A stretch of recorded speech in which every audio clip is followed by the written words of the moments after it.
Assalamualaikum warahmatullahi wabarakatuh. Di sini kami dari kelompok 5 ingin membacakan terkait jurnal kami yang berjudul Implementasi Algoritma Naik Bias untuk klasifikasi sentimen masyarakat terhadap program makan bergizi gratis di media sosial X untuk memenuhi penugasan UAS.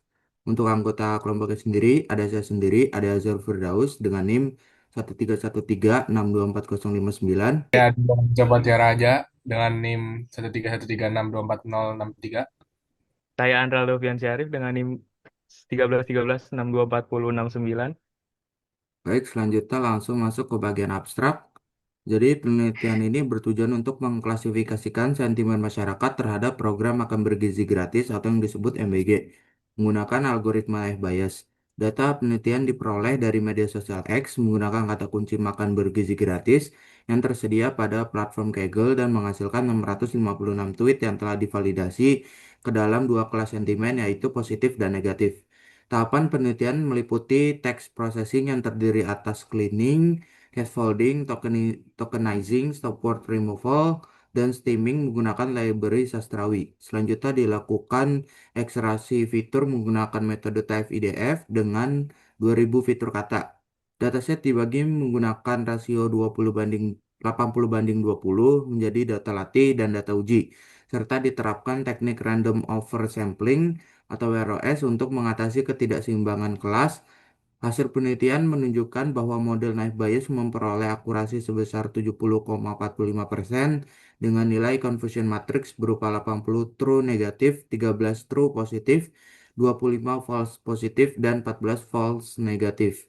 Hasil tersebut menunjukkan bahwa algoritma naive Bayes mampu digunakan untuk klasifikasi sentimen masyarakat terhadap program makan bergizi gratis meskipun masih terdapat tantangan dalam mengidentifikasi sentimen positif. Masuk ke bab satu yaitu pendahuluan. Kemajuan era digital melalui media sosial mengubah kebiasaan masyarakat dalam berinteraksi tanpa lagi dibatasi oleh jarak dan waktu. Masyarakat dapat dengan mudah berbagi pandangan, pengalaman, dan opini melalui berbagai platform media sosial seperti Facebook, WhatsApp, Instagram, Line, dan X. Salah satu platform yang banyak digunakan untuk menyampaikan pendapat mengenai berbagai topik adalah X, termasuk isu politik dan kebijakan publik. Berbagai program pemerintah sering menjadi topik diskusi yang menimbulkan beragam tanggapan dari masyarakat. Program unggulan Presiden Prabowo dan Wakil Presiden Gibran yaitu program makan bergizi gratis atau yang disebut MBG yang berjalan sejak 6 Januari 2025 masih menarik perhatian masyarakat.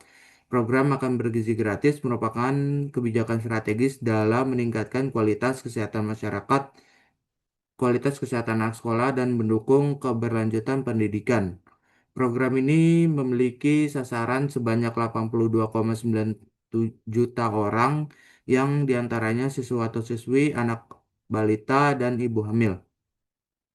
Banyak persepsi dan sikap masyarakat dari berbagai kalangan terhadap program ini menjadi nilai penting dalam konteks analisis sentimen.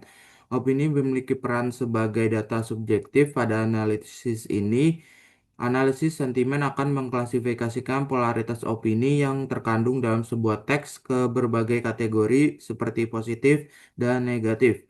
Algoritma naive Bayes merupakan salah satu metode klasifikasi yang digunakan dalam analisis sentimen karena memiliki proses komputasi yang sederhana dan mampu memberikan performa yang baik pada data teks. Selain itu, algoritma ini hanya membutuhkan data pelatihan yang relatif sedikit untuk dilakukan proses klasifikasi. Penelitian sebelumnya juga menunjukkan bahwa naive Bayes memiliki kinerja yang cukup dalam mengklasifikasikan sentimen berbahasa Indonesia.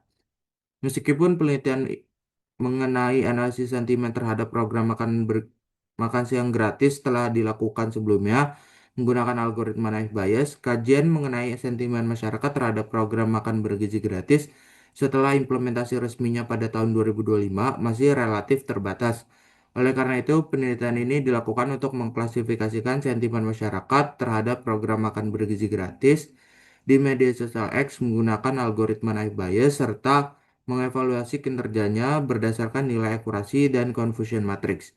Penelitian relevan berjudul Analisis Sentimen Masyarakat Terhadap Program Makan Siang Gratis pada Media Sosial X menggunakan algoritma naive Bayes oleh Sitanggang, Umaida, dan Adam pada tahun 2024 menggunakan 2211 tweet dan memperoleh akurasi sebesar 72,2%. Perbedaan penelitian ini terletak pada penggunaan kata kunci makan bergizi gratis, dataset tahun 2025, serta jumlah dataset sebanyak 656 tweet yang telah divalidasi. 1,1 identifikasi masalah berdasarkan latar belakang yang telah dipaparkan. Pertanyaan penelitian ini adalah satu, bagaimana kinerja algoritma Naïve Bayes dalam mengklasifikasikan sentimen masyarakat terhadap program makan bergizi gratis di media sosial X? Seberapa besar akurasi model Naïve Bayes yang dihasilkan menggunakan metode TF-IDF dan teknik random oversampling dalam mengklasifikasikan sentimen tersebut? Tujuan penelitian ini adalah untuk mengimplementasikan dan mengevaluasi algoritma Naïve Bayes dalam mengklasifikasikan sentimen masyarakat terhadap program makan bergizi gratis terhadap data dari media sosial X, serta mengukur performa model menggunakan metrik akurasi, presisi, recall, dan F1 score. 1.2 Fakta dan opini dalam fenomena MBG. Dalam menganalisis fenomena program makan bergizi gratis di media sosial X penting untuk membedakan antara fakta dan opini. Fakta adalah pernyataan yang dapat diverifikasi dan dibuktikan kebenarannya secara objektif. Contoh kata dalam konteks ini antara lain program MBG resmi berjalan sejak 6 Januari 2025. Program ini menargetkan 82,9 juta penerima manfaat. Dataset penelitian ini bersumber dari Kaggle dan berisi 656 tweet tervalidasi, serta distribusi data menunjukkan 533 tweet negatif atau sebesar 81,25% dan 123 tweet positif atau sebesar 18,75%. Sementara itu, opini merupakan pernyataan subjektif yang mencerminkan pandangan, perasaan, atau penilaian seseorang. Opini dalam fenomena ini antara lain anggapan bahwa program MBG tidak tepat sasaran, penelitian bahwa program ini merupakan program terbaik untuk generasi muda, kekhawatiran terkait kualitas gizi makanan yang disajikan, serta persepsi bahwa program ini bersifat politis. Penelitian sentimen ini secara khusus berfokus pada pengolahan data opini tersebut, karena opini inilah yang membentuk polaritas sentimen positif atau negatif di media sosial X. 1.3 Logical fallacies dalam opini masyarakat. Dalam menganalisis opini dan pemberitaan terkait program makan bergizi gratis terdapat beberapa kesalahan logika yang umum ditemukan di media sosial X. Pertama, ad hominem, yaitu menyerang pembuat kebijakan secara personal daripada mengevaluasi substansi program itu sendiri. Misalnya, mengkritik program hanya karena tidak menyukai figur presiden. Kedua, hasty generalization, yaitu menyimpulkan bahwa program gagal hanya berdasarkan satu atau beberapa kasus distribusi makanan yang bermasalah tanpa mempertimbangkan skala nasional program. Ketiga, false dichotomy, yaitu anggapan bahwa program ini hanya bisa berhasil total atau gagal total tanpa mempertimbangkan keberhasilan parsial. Keempat, bandwagon fallacy, yaitu kecenderungan mengikuti sentimen negatif karena banyak pengguna lain juga berpendapat negatif tanpa mengkaji fakta secara mandiri. Identifikasi logical fallacies ini penting karena menjelaskan mengapa dominasi sentimen negatif dalam dataset tuh sebesar 81,25% belum tentu mencerminkan kegagalan program secara objektif. 1.4 Novelty penelitian. Penelitian ini memiliki kebaruan atau novelty dibandingkan penelitian sebelumnya.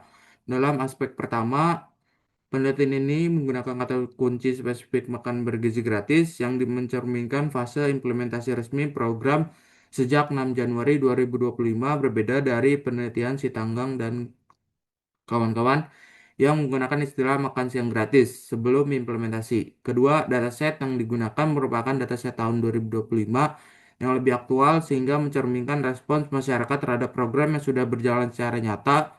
Ketiga, penelitian ini menggabungkan analisis penalaran ilmiah atau identifikasi fakta opini dan logical fallacies dalam kerangka penelitian teknis, menjadikannya pendekatan yang lebih komprehensif dalam memahami fenomena sentimen publik terhadap kebijakan pemerintah. Selanjutnya, saya akan menjelaskan mengenai dasar teori yang menjadi landasan dalam penelitian ini. Pada bab ini jelaskan beberapa konsep penting yang digunakan selama proses penelitian. Yang pertama itu ada di 2.1, program makan bergizi gratis atau MBG merupakan program pemerintah Indonesia yang bertujuan meningkatkan kualitas gizi masyarakat, khususnya bagi anak sekolah, balita, ibu hamil, dan ibu menyusui. Program ini juga diharapkan dapat membantu menurunkan angka stunting serta mendukung terwujudnya generasi Indonesia yang sehat dan berkualitas menuju Indonesia Emas 2045. Oleh karena itu, program ini menjadikan objek utama dalam penelitian analisis sentimen yang kami lakukan. Selanjutnya yaitu di 2.2 media sosial X. Media sosial X yang sebelumnya dikenal sebagai Twitter merupakan platform yang memungkinkan masyarakat menyampaikan informasi, pendapat, dan opini secara cepat. Karena sifatnya yang real time, data dari media sosial X menggambarkan respons masyarakat terhadap suatu isu secara aktual. Oleh sebab itu, penelitian ini menggunakan tweet dari media sosial X sebagai sumber data. Selanjutnya di 2.3 itu analisis sentimen dan opini. Analisis sentimen merupakan proses untuk mengidentifikasi dan mengelompokkan opini masyarakat ke dalam kategori tertentu seperti sentimen sentimen positif maupun negatif. Hasil analisis sentimen dapat digunakan untuk mengetahui bagaimana pandangan masyarakat terhadap suatu kebijakan atau peristiwa, sehingga dapat menjadikan bahan evaluasi dalam pengambilan keputusan. Selanjutnya itu di 2.4 ada text mining. Text mining merupakan teknik untuk mengolah data berbentuk teks agar dapat menghasilkan informasi yang bermanfaat. Pada penelitian ini text mining digunakan untuk memproses kumpulan tweet sehingga dapat dianalisis menggunakan algoritma klasifikasi. Selanjutnya di 2.5 yaitu ada Knowledge Discovery in Database atau KDD. Metode yang digunakan dalam penelitian ini adalah KDD. Metode ini terdiri dari beberapa tahapan yaitu selection, preprocessing, transformation, data mining, dan evaluation. Seluruh tahapan tersebut dilakukan secara berurutan agar data dapat diolah menjadi informasi yang akurat. Di 2.6 ada text processing. Pada tahap ini dilakukan proses pembersihan data sebelum dianalisis. Tahapan yang dilakukan meliputi cleaning untuk menghapus karakter yang tidak diperlukan, scaffolding untuk mengubah semua huruf menjadi huruf kecil, tokenizing untuk memisahkan kalimat menjadi kata-kata, stop word removal untuk menghapus kata yang tidak penting, serta stemming menggunakan library sastrawi agar kata kembali ke bentuk dasarnya. Di 2.7 ada TF IDF. Selanjutnya adalah ini adalah term frekuensi inverse document frequency. Metode ini digunakan untuk memberikan bobot pada setiap kata berdasarkan tingkat kemunculan dalam dokumen. Hasil pembobotan tersebut kemudian digunakan sebagai representasi numerik agar data teks dapat diproses oleh algoritma naive Bayes. Di 2.8 ada algoritma naive Bayes. Naive Bayes merupakan algoritma klasifikasi berbasis probabilitas yang mengutamakan teorema Bayes. Algoritma ini memiliki kelebihan karena prosesnya sederhana, cepat, serta mampu menghasilkan hasil yang cukup baik pada analisis data teks. Oleh sebab itu, algoritma ini dipilih sebagai metode klasifikasi sentimen dalam penelitian ini. 2.9 ada confusion matrix. Untuk mengevaluasi hasil klasifikasi digunakan confusion matrix. Melalui confusion matrix dapat diketahui jumlah prediksi yang benar maupun yang salah.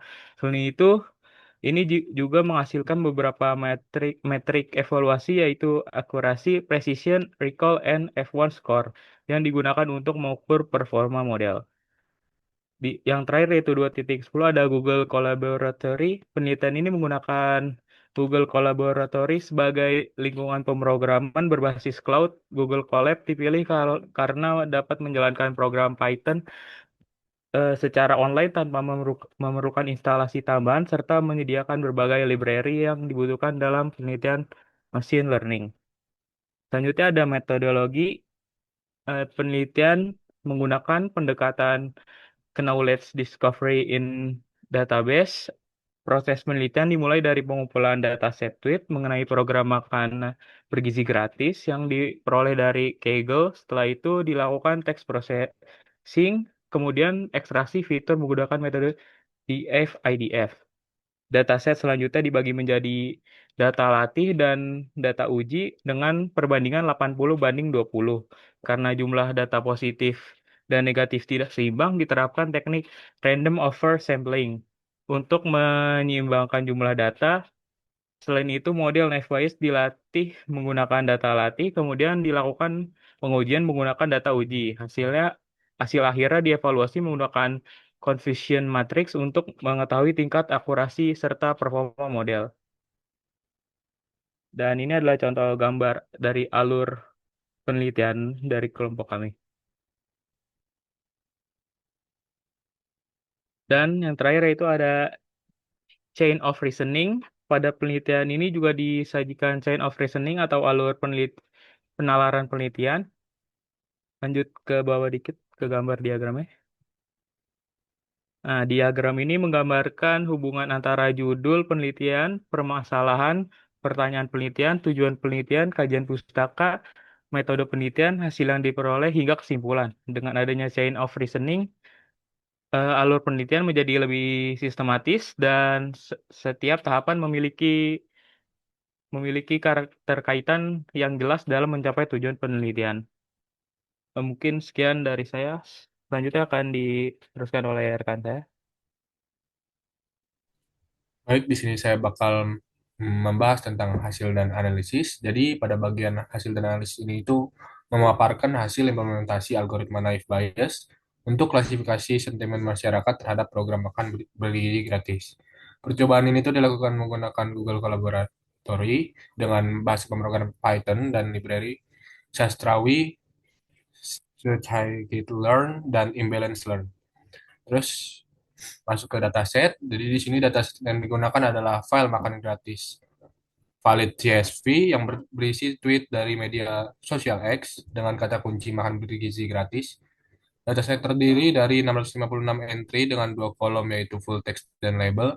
Terdapat ketidakseimbangan kelas yaitu 533 tweet berlabel negatif dan 123 tweet berlabel positif. Di sini ada gambar tabelnya, perbandingan jumlah opini masyarakatnya.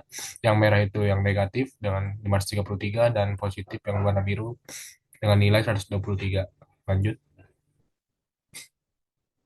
Di sini kita masuk ke text processing. Preprocessing. Tahap preprocessing ini tuh dilakukan untuk membersihkan dan normalisasi data teks sebelum diproses lebih lanjut. Proses ini tuh mencakup cleaning, case folding, tokenizing, stop word removal, dan stemming menggunakan stemmer, factory, dan library sastrawi. Jadi di sini ada perbandingan hasil sebelum cleaning dan setelah cleaning. Yang sebelum di cleaning itu masih ada nama akunnya kayak Iweng 01, terus masih ada kapital, masih ada bold. Nah, setelah di cleaning itu nama akunnya udah hilang dan sisa kata-katanya. Di sini tuh contohnya ada tapi tujuh awal makan siang gratis kan baik gizi dan lain-lain. Labelnya itu negatif, terus ada didukung program makan siang gratis asal tak dan lain-lain yang labelnya itu positif. Lanjut ke ekstraksi fitur dengan TF-IDF. Di sini tuh ekstraksi fitur ini tuh dilakukan menggunakan metode TF-IDF untuk mengonversi data teks ke dalam bentuk representasi numerik berdasarkan hasil percobaan. Diproses jumlah baris data sebanyak 656 dan jumlah fitur ke atas sebanyak 2000 fitur dengan nilai max features 2000. Di sini ada contoh gambarnya, ada contoh 150 kata yang paling sering muncul, contohnya itu kayak abah, abi, secara, adab, adalah, ade, adik, adil, adu, ae, dan lain-lainnya yang bisa kita lihat di gambar 4.2 ini. Lanjut ke pembagian data dan penyimbangan kelas. Di sini dataset dibagi menggunakan rasio 80/20, yaitu 524 data latih dan 132 data uji. Teknik random oversampling atau ROS dari library Imbalance Learn diterapkan pada data latih untuk menyimbangkan jumlah sampel antar kelas agar model tidak bias terhadap kelas mayoritas negatif. Di sini ada hasil klasifikasi naive biasnya.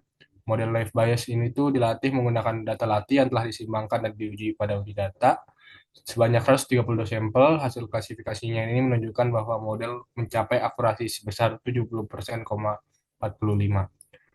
Di sini bisa kita lihat tabel hasil klasifikasi naive Bayes-nya dengan metrik jumlah data latihnya bernilai 524, yang metriknya itu true negatif dengan nilai 80.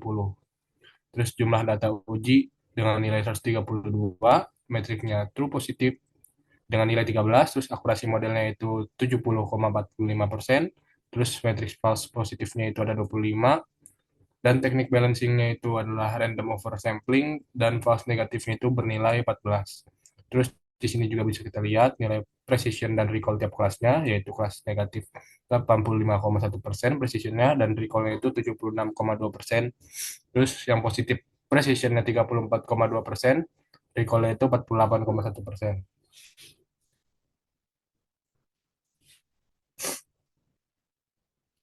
Lanjut ke analisis confusion matrix. Berdasarkan confusion matrix, model berhasil mengklasifikasikan 80 tweet negatif dengan benar atau true negatif dan 13 tweet positif dengan benar atau true positif. Namun model salah mengklasifikasikan 25 tweet negatif sebagai positif atau false positif dan 14 tweet positif sebagai negatif atau false negatif. Jadi di sini tuh presisi untuk kelas negatif adalah 85,1% dan untuk kelas positif adalah 34,2%. Recall untuk kelas negatif adalah 76,2% dan untuk kelas positif adalah 48,1%. Rendahnya presisi dan recall pada kelas positif menunjukkan bahwa model ini tuh masih kesulitan mengidentifikasikan sentimen positif. Akurasi sebesar 70,45% menunjukkan bahwa algoritma naive Bayes ini cukup mampu mengklasifikasikan sentimen masyarakat terhadap program makan bergizi gratis, namun demikian hasil tersebut masih sedikit lebih rendah dibandingkan penelitian si Tanggang dan kawan-kawannya yang memperoleh akurasi sebesar 72,2%. Nah, perbedaan hasil dapat dipengaruhi oleh jumlah dataset, distribusi kelas, karakteristik data, serta perbedaan kata kunci yang digunakan dalam proses pengumpulan data. Selain itu, didominasi data sentimen negatif juga berpengaruh terhadap kemampuan model dalam mengenali sentimen positif secara optimal. Di sini ada gambarnya yang true negatifnya itu 80, true positifnya itu 13, false positifnya itu ada 25 dan false positif negatifnya itu ada 14. Lanjut ke evaluasi penalaran. Berdasarkan hasil penelitian, terdapat beberapa poin evaluasi penalaran ilmiah yang perlu digarisbawahi. Pertama, dari segi kekuatan bukti, dataset sebanyak 656 tweet yang telah divalidasi merupakan data primer yang cukup representatif.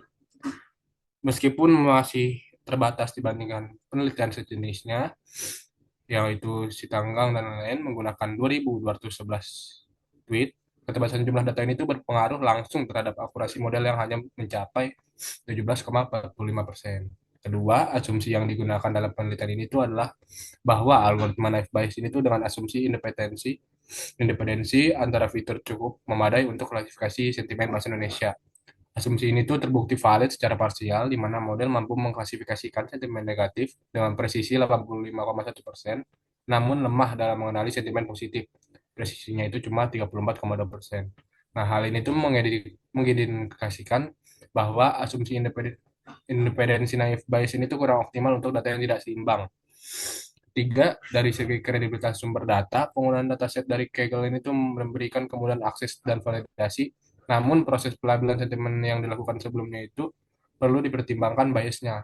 Dominasi sentimen negatif 81,25% ini tuh dapat mencerminkan bias pelabelan untuk atau memang kondisi aktual opini masyarakat.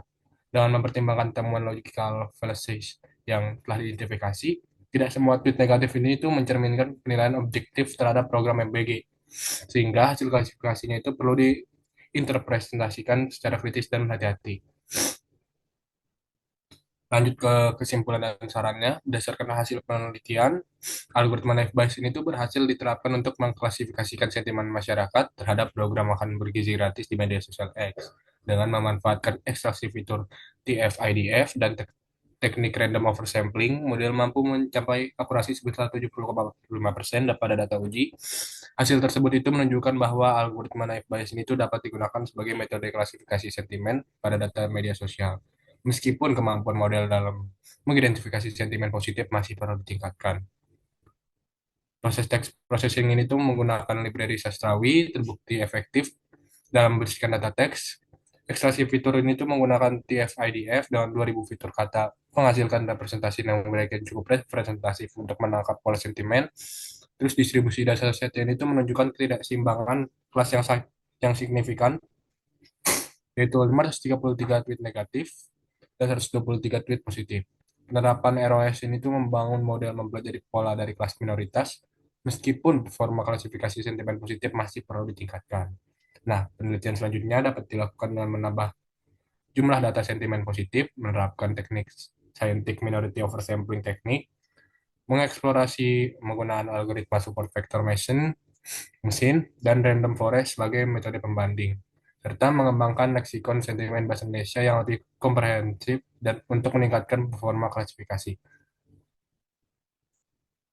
Baik, mungkin segitu saja dari kelompok kami untuk penjelasan eh, paper kami. Sekian, terima kasih. Bila ada salah, mohon maaf. Wassalamualaikum warahmatullahi wabarakatuh.